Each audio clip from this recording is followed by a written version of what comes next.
In the last episode, you mentioned the expert witness work that you do. Without naming names, can you walk me through one of those worst ones? One of the ones we looked at was a commercial build. It was basically a $250,000 insurance claim.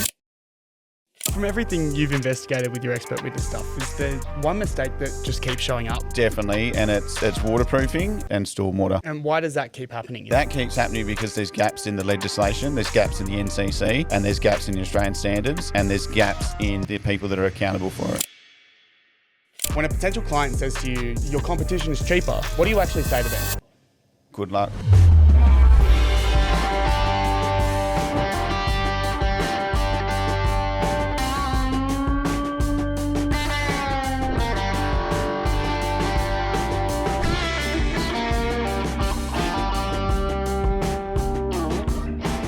Russell, welcome back to the guest seat.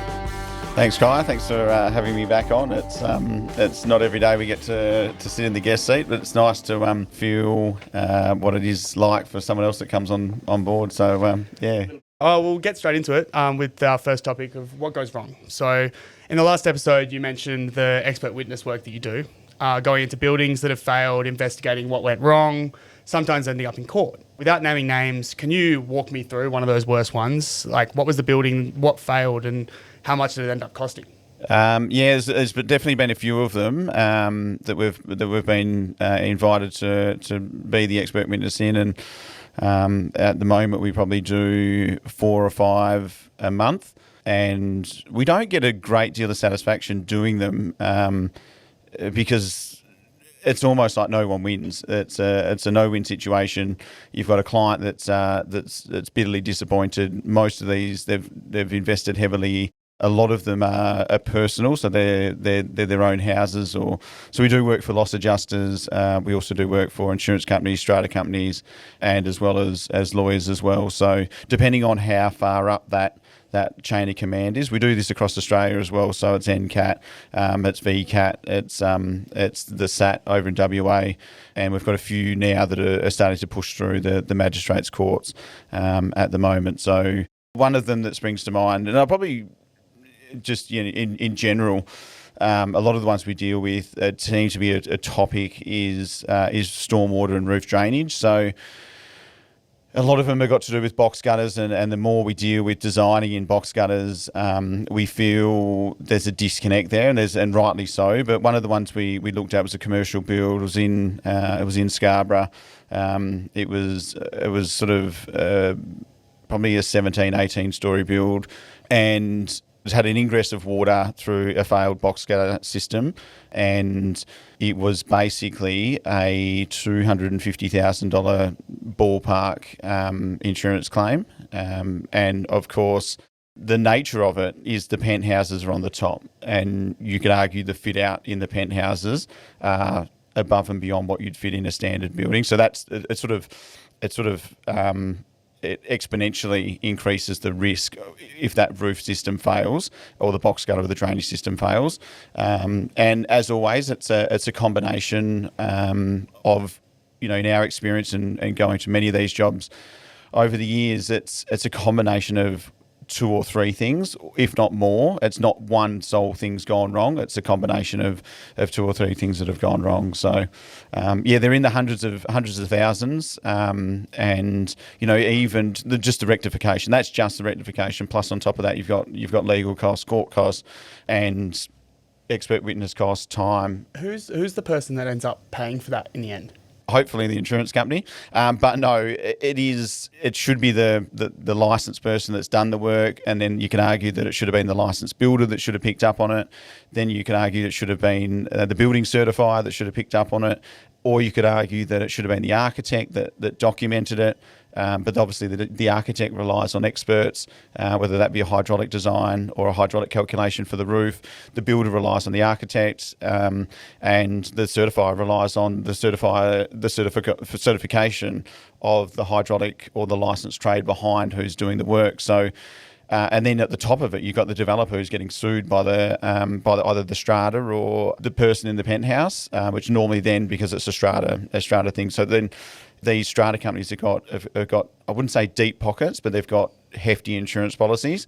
So naturally, they will go after whoever's got the biggest insurance policy because that's the most likelihood of getting it. And then, of course, they get the expert witnesses in to try and remove themselves from the litigation and try and put blame back on who's created the issue.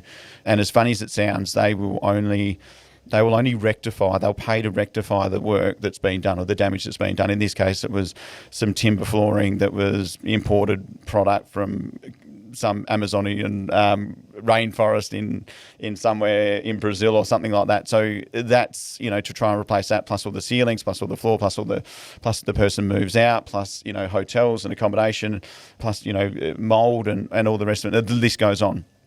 And everyone wants it to be back to perfect. So, and depending on the significance of the failed roof system, it starts at the top. How far that works its way down to the floors underneath remains to be seen. Like it can cascade and it can keep on and going. And as we know, it's the shit stinks from the head down. But it just everything goes downhill. So in a plumbing sense, that's the right way to go. But pardon the pun. From everything you've investigated with your expert witness stuff, is there one mistake that just keeps showing up in different projects with different people that you just see repetitively? Yeah, definitely. And it's waterproofing and stormwater. And why does that keep happening? Is that a cost problem? Is that a knowledge problem? Is that something else along those lines? Why do you think that keeps happening? That keeps happening because there's gaps in the legislation, there's gaps in the NCC, and there's gaps in the Australian standards, and there's gaps in the people that are accountable for it. There's some builders over east and there's some waterproofing experts over east. I'm yet to see one over here, but they will engage a waterproof contractor that needs to design the waterproof system. So whether it be planter beds, whether it be basement, drainage and car parks, and these days the intricacy of the builds these days, everyone wants planter beds and planter boxes on balconies and everything like that. And you see that it's either the wrong product they've used or it just hasn't been applied or it hasn't been taken seriously. And it's not until that waterproofing agent, which is not designed to withstand constant water exposure, that it becomes broken down, weakened, and then ultimately fails. And the next one would be stormwater. And again, it's a gap where the roof plumber's not a licensed plumber. That was taken out of the plumbing trade. And it's like, well, if that gets designed wrong or gets installed wrong, you can't argue because it's not a licensed trade, so you can't shoot the roof plumber because he's unlicensed. And not taking anything away from the roofing trade. There's some very talented roofing guys out there, but if most of the time they're not doing D&C, they're doing construct only, which has been documented, designed by the architect, and the architect not knowing any different.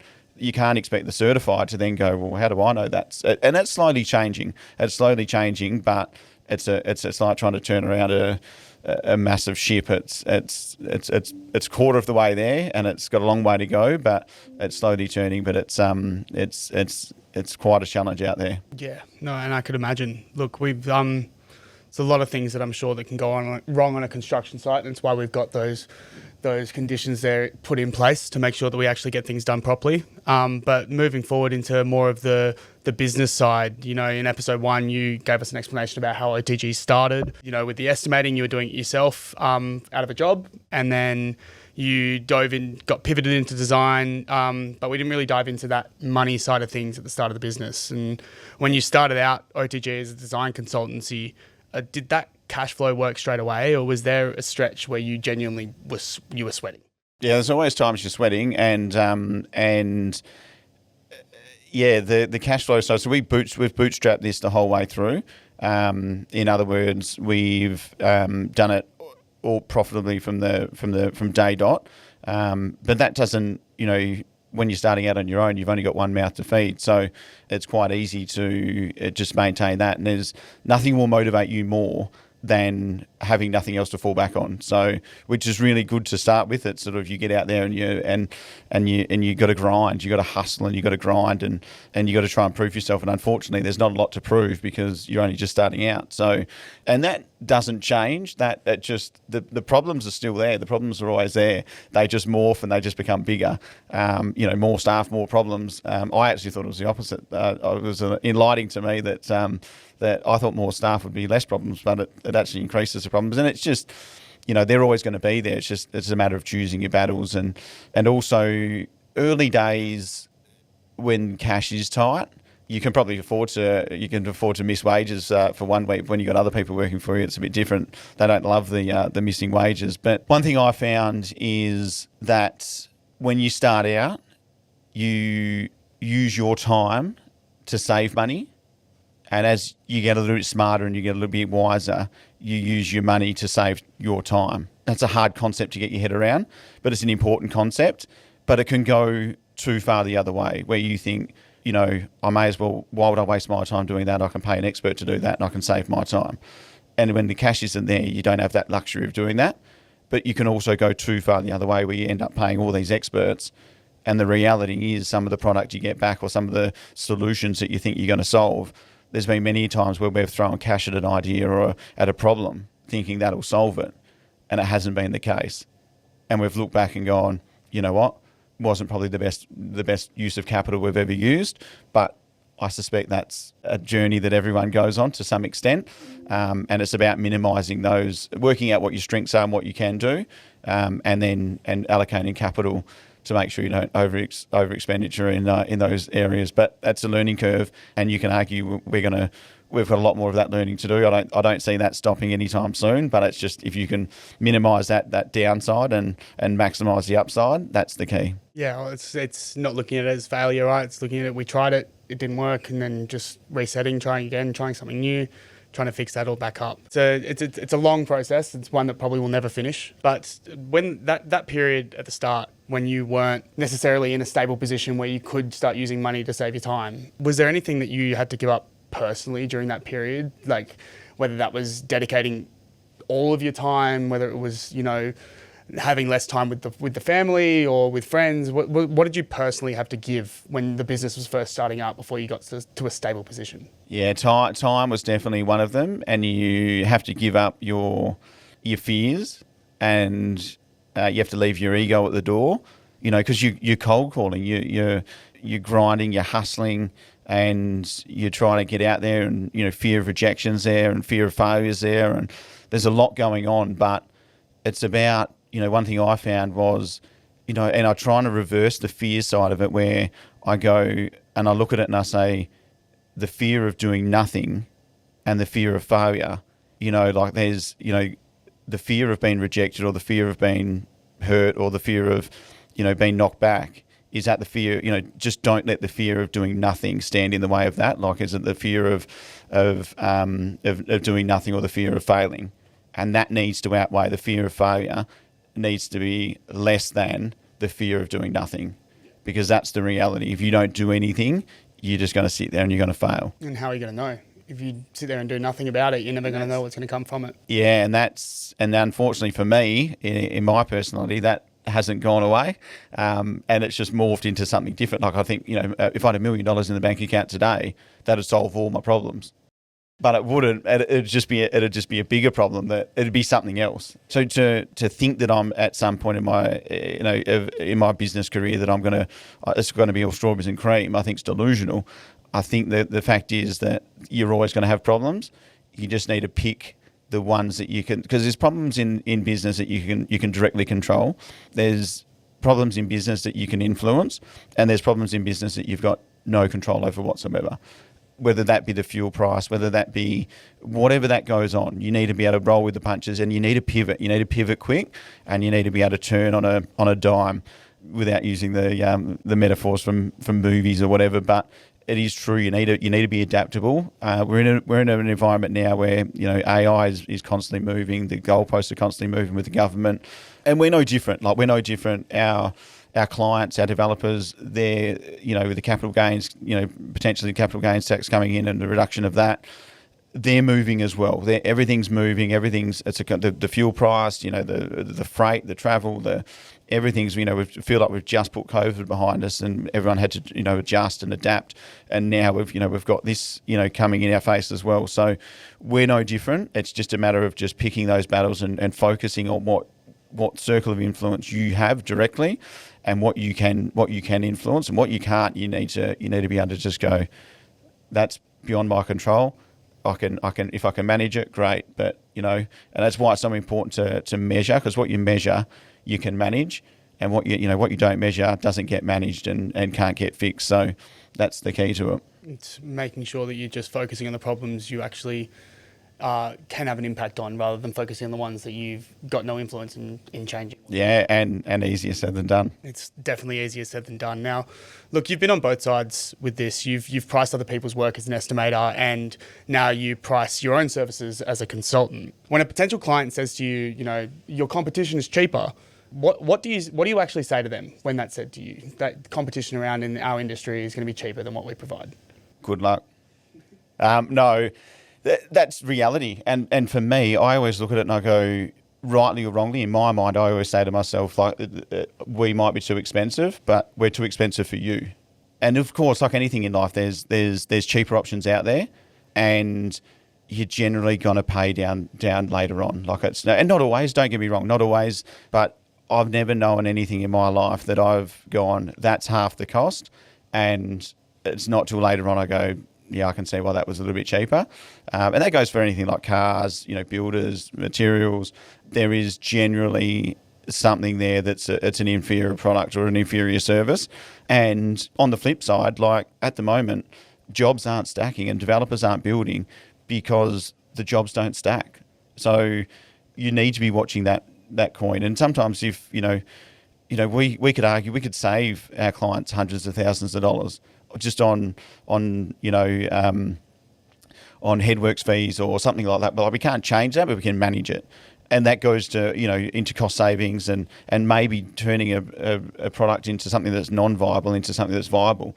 But it can also go the other way. We've given advice where the product seems viable until we've actually showed them about the lack of infrastructure, whether that be the water main or the sewer main, or hasn't been there, and all of a sudden it's like, well, to get that sewer from where it is to where it needs to be for your apartment complex or your development to work is actually going to be cost another $1 million. Yeah, well, I mean, I think it's something we touched on briefly when we first did an episode together, was talking about you spend that money early and you don't have to worry about spending it later on, right? Later on down the track. It's the prices might be a little bit more expensive than what you might find in some of our competition, but you go to those cheaper prices initially and they might miss a few little things or here and there, and it ends up costing you a lot more money in damages later down the track once the building's already been finished. Yeah, and the frustrating thing for us is as well, like we've had a couple of times, we don't love doing it, but we've had clients come to us with someone else's drawings, and for whatever reason, they haven't been good enough, or they just haven't been fit for purpose, and they've paid that initial fee to get the initial hydraulic drawings done. And this, I've never seen it just on hydraulics. Like, it's generally been the whole services team or the whole services have been put to one side and engaged other consultants, and that's unfortunate for the developer or the client, because then when we hit them with their fees, it's like they're paying double. But it's like, we can't control that you went down that avenue or was given poor advice.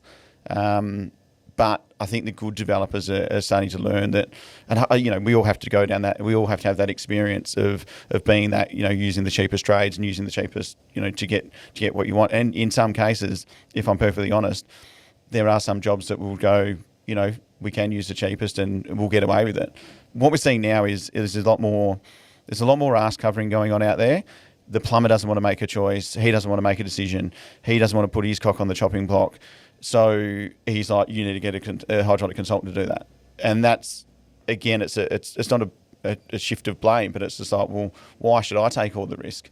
And then the developer or the client is then like, well, why should I pay someone another 10 grand? Or, why do I need to pay for that? So yeah, there's a bit of that goes on, and it's just, it comes down to ass covering, and that's, if I'm perfectly honest, that's what our job is. Our job is to put our ass on the line, and it's an insurance policy, really. It's, if something goes wrong, they come looking for us, and lucky for us, in most cases, we're okay with that, because that's what we're paid to do. Do you reckon you could put a number on bad design? Like, what does bad design typically cost by the time they end up fixing it? It really depends on how quickly the mistakes can get picked up. From a plumbing point, I can only really share from a plumbing point, although we do get exposed to issues that go on before. But it's a case of, what we put in the ground. Say if it was an underground car park and the plumber, for example, hasn't used rolled up junctions, which is a new thing that was introduced by the Plumbing Licensing Board or the Australian standards, that they had to roll their junctions 15 degrees. If you were to do that in an underground car park, or you were to install the wrong size pipework, and then it's not worked out until the building's built and the car park, say if it's a shopping centre, underground car park in a shopping centre, and then to rip that up and then to reinstate that, not only the cost of the operations and the loss of revenue, but the cost of getting all that dirt out, with limited headroom. And we've seen it before, and it's not good. No, it's not pretty. No one wins, not even the plumber. No. It can be as simple as that. Like, it can be simple as, well, we just did it as per the design. And if that's not right, then falls to shambles. Yeah, and it's ugly. It's ugly times ugly. I could definitely imagine.